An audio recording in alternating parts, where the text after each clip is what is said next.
अचरा छोरा के चल कह दिहले इतना दूरे माई।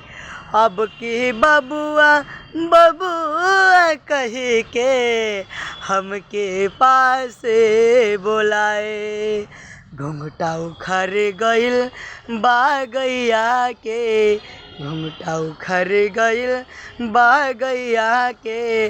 अब कन कहो माई ए माई, अब की बबुआ बबुआ कह के हमके पास बोला। दुनिया के मेला में काहे तो हमसे हाथ छोड़बलाओ। तोरा बिन जी कैसे, तोरा बिन जी कैसे।